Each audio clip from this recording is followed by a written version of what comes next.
मध्याह्न ज्योतिर्ज्योति स्वाहा।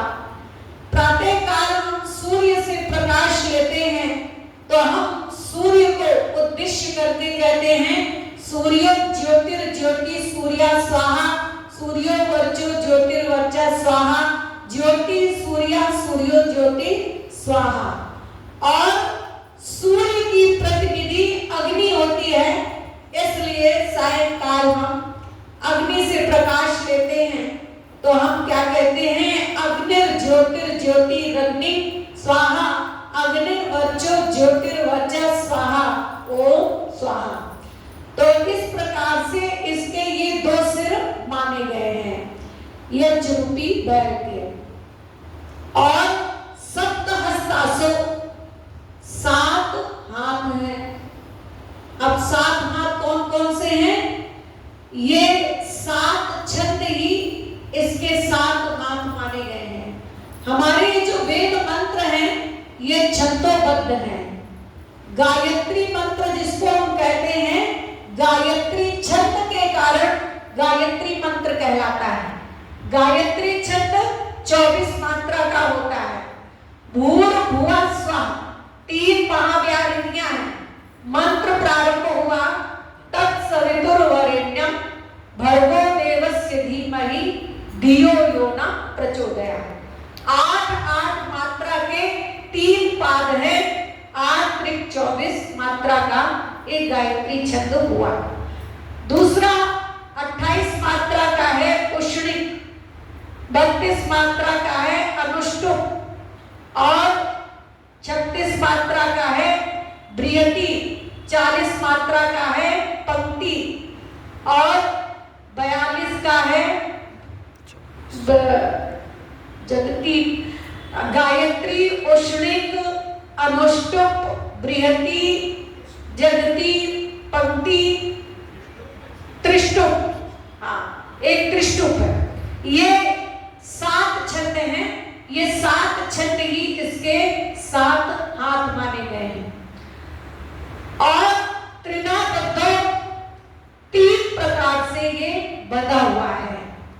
ब्राह्मण, आरण्यक, उपनिषद। और इसमें भी जो शतपथ ब्राह्मण है ना, ये यज्ञ का पितामह है। हम 4 मंत्रों से ही 3 संविधाओं की आहुति क्यों दे, 5 बार ही घृत की आहुतियां क्यों दे? जल सिंचन में हम पश्चिम से पूर्व, दक्षिण से उत्तर की ओर ही जल सिंचन क्यों करें? पहली आहुति हम वाम हस्त की तरफ क्यों दे, दूसरी दाहिने को क्यों दे?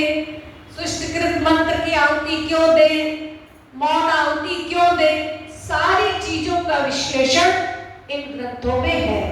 और इन ग्रंथों को हम पढ़ लेते हैं तो हमारी सारी शंकाओं का समाधान हो जाता है। तो इस प्रकार से ये वृषभोरोरवीति ये शब्द करता है यज्ञ, जिसके लिए आचार्य यास्क ने विपत्ति दी वृषभो वर्षणात् कामान् दोग्धि। ये यज्ञ क्या है? ये यजमानों की समस्त कामनाओं को पूर्ण करने वाला है। तो हम जिस जिस कामना से, जिस जिस उद्देश्य से यज्ञ करते हैं, यज्ञ में आहुति देते हैं, जिस कर्म का हमें यज्ञ करना है, कार्य की पूर्णता के लिए यज्ञ करना है, उन्हीं मंत्रों का विधान और उसी कार्य की उपयोगिता के लिए उसी प्रकार की सामग्री दोनों का संयोग करके जब हम आहुतियां देते हैं तो वो यज्ञ वास्तव में हमारे लिए कामधेनु होता है, हमारी समस्त कामनाओं को पूर्ण करता है। और हर प्रकार के यज्ञ हैं, पुत्रेष्ट यज्ञ, वर्षेष्ट यज्ञ जिसको वृष्ट यज्ञ कहते हैं, दर्शेष्ट यज्ञ, व्यापार के यज्ञ, सब चीजों के यज्ञ और सभी कार्यों के मंत्र अलग अलग विनियोग किए गए हैं। तो दोनों का ही जब संयुक्त तत्वावधान करके हम यज्ञ करते हैं तो वास्तव में हमारी कामनाएं पूर्ण होती हैं। और हम लोग यज्ञ प्रार्थना में एक पंक्ति भी गाते हैं, कामनाएं पूर्ण होंगे यज्ञ से नर नारी। तो के द्वारा पूर्ण हो जाती हैं। इसलिए ये भजन सम्मान्य उर्मिला जी ने आपके सम्मुख रखा। घर घर में तुम यज्ञ करो तो दुखों से छुटकारा हो, जीवन सुखी हमारा हो।